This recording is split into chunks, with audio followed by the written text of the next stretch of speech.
This is Vigilant Liberty Radio News from Independent Journal Review for January 6th. Former CBS News correspondent Cheryl Atkinson is suing the Department of Justice for allegedly hacking her personal computer and surveying her work while she was investigating the Obama administration. In filings seeking $35 million in damages, Atkinson alleges 3 forensics exams showed hackers infiltrated her computers to monitor her work between 2011 and 2013. Atkinson left CBS News in March of 2013, claiming she was unable to get investigative stories on the air. Harvard professors on the arts and sciences faculty overwhelmingly voted to oppose expensive changes to the university employees' health insurance as a result of the Affordable Care Act. President Obama's signature legislation was backed by several Harvard health economic experts. The vote was taken by faculty, but it was too late to stop the changes from taking place this month. The changes are described as, quote, standard features of most employer-sponsored health plans, but faculty members such as Richard F. Thomas call the changes, quote, deplorable, deeply regressive, and a sign of the corporatization of the university, while Professor Mary Lewis believes the changes are tantamount to a pay cut. Miami-Dade County will be the first Florida region to allow gay marriage after a ruling Monday morning by Judge Sarah Zabel. The ruling lifted a legal stay she had placed on a ruling from July. The earlier ruling declared Florida's ban on same-sex marriage unconstitutional. Floridians voted in 2008 to constitutionally define marriage as between a man and a woman. In Miami-Dade County, out-of-state marriages will be recognized immediately, and some counties across the state will allow same-sex marriages to take place as early as 12:01 a.m. Tuesday. Monday's ruling brings the total of states where same-sex marriage is legal to 36, plus the District of Columbia. The trial of Dzhokhar Tsarnaev began today with the jury selection process. Tsarnaev faces 30 federal charges, including conspiracy and use of a weapon of mass destruction that would result in death, possession and use of a firearm in relation to a violent crime, and carjacking in relation to his role in the bombing of the Boston Marathon in April of 2013. Due to the serious nature of the charges, federal prosecutors can still seek the death penalty, even though Massachusetts abolished it several years ago. The trial will happen in Boston, despite efforts by the defense to get a change of venue, and it is likely the trial will take several months. April 15th will mark the second anniversary of the bombing, when Tsarnaev and his brother Tamerlan detonated a pressure cooker bomb at the finish line of the Boston Marathon. The bombing killed 3 people and wounded hundreds of others. This has been Amy Curtis with your Vigilant Liberty Radio News from Independent Journal Review for January 6th.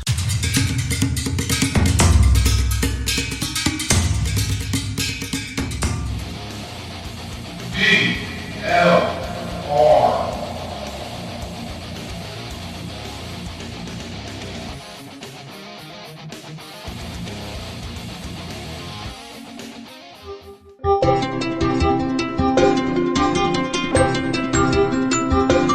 This show is produced by IJReview.com.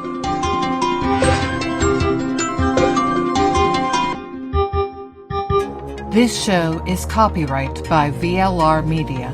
All opinions of panelists and guests are their own and may not reflect the opinion of VLR Media, the host, or anyone else.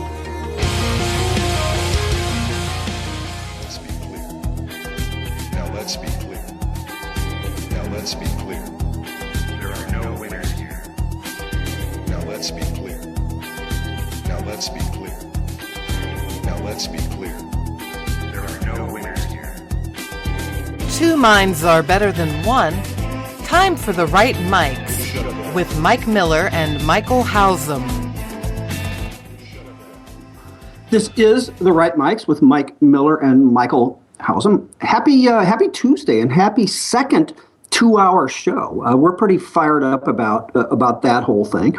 Going to be a fun show today. Always is a fun show. At least for Hausum and me. For the rest of you, we can only hope. You can ring us up, 412-567-6879. As I'm wont to say, call me and agree. Call us and disagree. I got into it last night, man, with a liberal on Facebook. I loved every second of it. That hasn't happened for a while. But yeah, I mean, call and disagree. And by the way, if you do, as was the case with not only the dude last night, but someone, an old friend of mine who wanted to take me to task this morning, bring some facts. leave the bitterness and emotion at home, and we'll be good to go. You can also check out our website, therightmics.us. Listen live. Check out the podcast.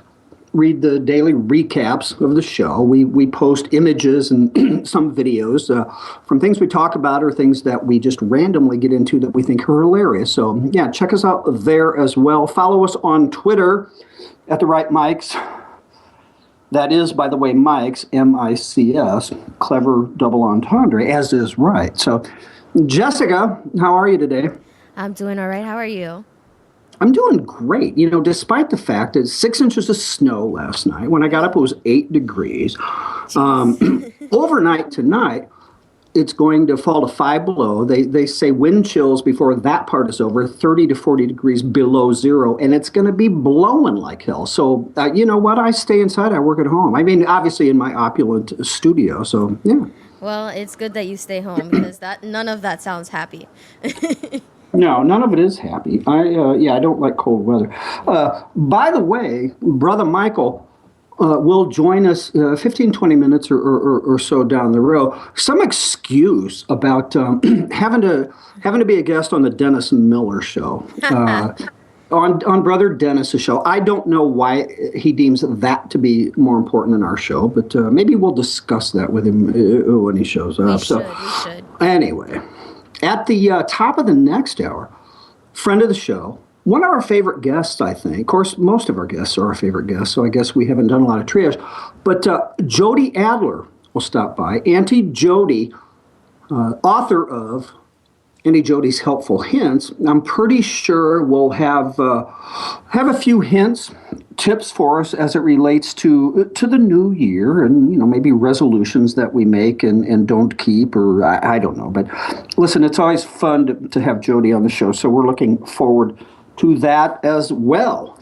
So Jessica, again, you're good today, right? You got 6 hours sleep last night. Yeah, that was happy for sure, and it warmed up. I mean, I know it's not, negative 5 degrees or whatever, but it was pretty chilly last night over here for me. See, now, Housem's not here, so you've taken this, you've taken his role. And, you're going into the whole relative thing about the temperature in Florida. Yeah.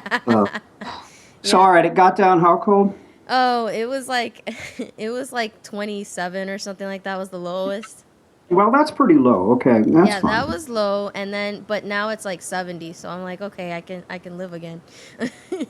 Now, see, you complain less about it being 27 than Housem does when the temperature's double that. Oh, so I much rather have the heat than the cold, though, for sure.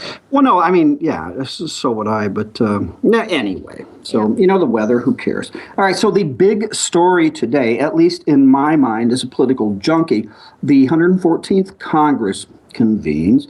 And the big story of that story is obviously the shift in balance, but the fact that the leaders of the House will be nominated and elected today. And the story within the story within the story is the bottom line: will John Boehner lose his job? For those of you who are interested enough to follow these sorts of things, Boehner been at odds with conservatives in the House for years over multiple issues. There's a whole lot of daylight between the likes of John Boehner and company as compared to Ted Cruz, Louis Gohmert, Steve Smith, Ted Yoho, among others, who have all been, at various stages, very unhappy with Boehner. What they see is his propensity to fold up like a cheap lawn chair whenever he goes head-to-head with Barack Obama. I mean, how many times has Boehner come out before a microphone and gone all Barney Fife, right? Like he's going to stand up to Obama, and Obama's this, and he says something dramatic and, storms away from the podium. But at the end of the day, normally what has happened is Boehner has folded up again like a cheap lawn chair. And, whether it has been on the budget, whether it has been on Obamacare, whether it has been of late on immigration so-called reform, conservatives in Congress, the real conservatives, not real happy with the speaker. Hausum and I talked about this, last week. I think maybe Hausum compared or suggested that Republicans and conservatives are the same, and I'm not saying that he believed that, but as we all know, that is not the case. It's just not been the case. Okay, so here's the deal. Here's what happens today. Nominations occur. There will be at least, there will be at least 2 other members nominated to oppose Boehner. That is Ted Yoho and Louis Gohmert. Ted from Florida, Louis from Texas. As nominations occur, multitasking here. As nominations occur, the nominators, if you will give small, short speeches in terms of why they are nominating said nominee, why they would prefer them to be Speaker of the House over John Boehner. As soon as the nominations are over, the voting will begin. And unlike most votes in Congress, in the House, it's push a buzzer, right? Push a button. And you see it tallied. It happens in the Senate too, I guess. But this does not work this way. Members will be called alphabetically to stand and voice who they're voting for. Don't have to say why, but just who they're voting for. So this is excellent, of course, because that allows the public to know who comes down where. So going to be interesting. Going to happen this afternoon. Geez, I don't know. Like, what's going to happen? I mean, chances are Boehner will be reelected. Now, here's what has to happen. If 28 Republicans vote for someone other than Boehner, or vote present, as Barack Obama made famous back in the day, so as not to alienate himself with any people that he thought might potentially vote for him in coming elections. But if 28 Republicans vote for someone other than Boehner or vote present, that will give Boehner the necessary 218 votes he needs to keep his job. If 29 or more Republicans do not vote for him, a second ballot will be called. And at that point, it would probably get at least interesting, if not deny Boehner the speakership, because conservatives would most likely coalesce behind either Yoho or Gohmert. And as we speak, here are the Republican candidates. See, I love this political geekiness stuff. I hope some of you are listening who do as well. But Republicans, publicly announced that they will vote against Boehner. Gohmert and Yoho, obviously, Steve King from Iowa, John Bridenstine from Oklahoma, Dave Bratt, Virginia, a freshman, by the way, Walter Jones, North Carolina, Gary Palmer, not the golfer, from Alabama, he's a freshman as well, Thomas Massey from Kentucky, Paul Gosar from Arizona, and Martin Stutzman from here in Indiana. This was as of Monday. Just this morning, Justin Amash, who is a great guy, by the way, Minnesota senator, also announced that he will vote for the new speaker. Listen, Hausum's not here to drop names. Hausum, I know you're listening, so that's why I said that.